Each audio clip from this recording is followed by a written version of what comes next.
most of the speeches touched on the concept of the kind of softer side of the totalitarianism that we're kind of facing, not just the hard facts of the DSA and how content is removed online.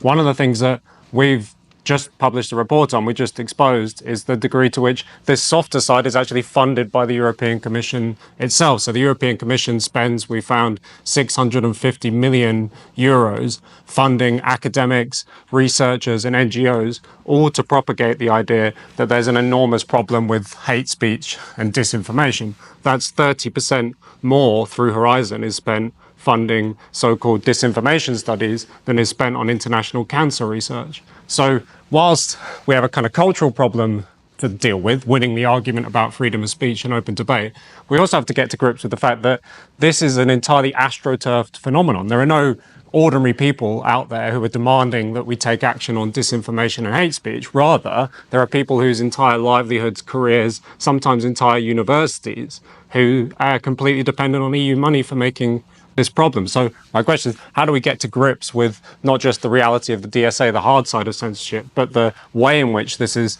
the whole moral panic around disinformation is funded itself by the European Commission?